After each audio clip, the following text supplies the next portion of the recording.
ప్రియులారా, బాగున్నారా? దేవుని వాక్యాన్ని క్రమంగా చదువుచున్నారా? ప్రార్థించుచున్నారా? నేటి ధ్యాన వాక్యము సామెతల గ్రంథం 3వ అధ్యాయము 6వ వచనం.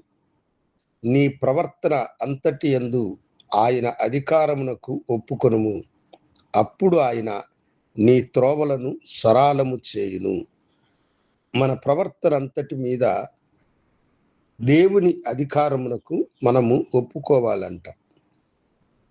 మనుషుడు చాలా వరకు తనను గురించి తాను గర్వపడేటువంటి విషయం ఏమిటంటే, ఈ జీవితము నాది, ఈ బ్రతుకు నాది, నేను నా ఇష్టానుసారముగా జీవిస్తాను అని అంటాడు. చెడుని అనుసరించి జీవించే వారిని మనము హెచ్చరించినప్పుడు వారు చెప్పే మాట, ఈ యొక్క మాట మీరు గమనించవచ్చు. త్రాగేటువంటి వ్యక్తి దగ్గరకు వెళ్ళి, అయ్యా, నువ్వెందుకు త్రాగుచున్నావు? అది నీ దేహానికి చెడుపు, నీ జీవితానికి అది మంచిది కాదు కదా అని చెప్పామంటే వారేమంటారంటే, నేను సంపాదిస్తున్నాను, నేను త్రాగుతున్నాను, నా ఇష్టము అని అంటారు.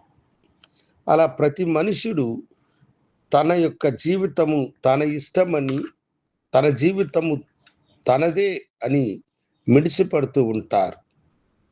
అయితే ఇక్కడ భక్తుడైన మహాజ్ఞాని అయిన సొలొమోను ఆయన చెప్పే మాటను మీరు గమనించండి. నీ ప్రవర్తన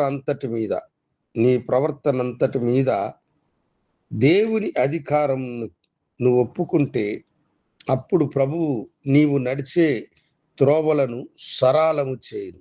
ఆ బాటలు ఏర్పడేటువంటి అపాయాలు, కష్టాలు, ఎత్తు పల్లాలు ఏమీ లేకుండా, నీ జీవితము ఒడుదుడుకు లేకుండా ముందుకు కొనసాగే కృపను దేవుడు అనుగ్రహిస్తాడు. అప్పుడు మనము ప్రభు దగ్గర కోరుకోవలసినటువంటిది ఏమిటంటే, ప్రభువా, నేను నా సొత్తు కాదు, విలువైన నీ రక్తము చేత నీవు నన్ను కొన్నావు. నువ్వెంత గొప్ప దేవుడు నాయనా. నేను నా సొత్తును కాదు, నేను నా వాడను కాదు నాయనా, నేను నీ వాడను. ఇదిగో ఈ దేహం అంతటి మీద, నా ప్రవర్తన అంతటి మీద నీకే నేను అధికారం ఇచ్చుచున్నాను. నేను నడవలసిన మార్గాన్ని, అయ్యా, నా ప్రవర్తనను నీవు సరిదిద్దమని మన ప్రవర్తనను గురించి మనం ప్రభు దగ్గర ఒప్పుకున్నప్పుడు, నీవు నడిచే మార్గాన్ని ప్రభువు ఆశీర్వదించు. నీవు చేయు ప్రతి పనిని ఆయన దీవిస్తాడు. నీవెప్పుడు కూడా నీటి కాలవ ఓరన నాటబడిన చెట్టు వలె ఎల్లప్పుడూ ఫలభరితమైనటువంటి జీవితము జీవించుచు మనుషులకు, దేవునికి ఆశీర్వాదకరమైన మనిషిగా, వ్యక్తిగా నీవు మారుతావు.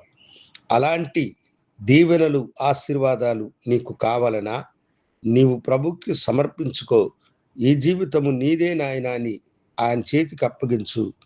ఆయన నిన్ను దీవించి నడిపించునుగాక. ప్రార్థించుకుందాం. గనుడా, మహాగనుడా, ఇదిగో నీ బిడ్డలు తమ జీవితాన్ని నీ చేతులకు అప్పగిస్తున్నారు. వారిని ఆశీర్వదించి దీవించమని నీ దివ్యమైన కరములకు నీ బిడ్డలను సమర్పించుకుంటూ యేసు నామమున అడిగి వేడుకొంచున్నాను తండ్రి. ఆమేన్. శుభోదయం. ప్రభు మిమ్మలను దీవించునుగాక. మా చిన్న సందేశములు మీకు నచ్చినట్లయితే మీరు లైక్ చేయండి, కమెంట్స్ చెప్పండి. మా యొక్క ఛానల్ను మీరు ఆదరించవలసిందిగా ప్రభు పేరట మీకు తెలియజేస్తున్నాను. God bless.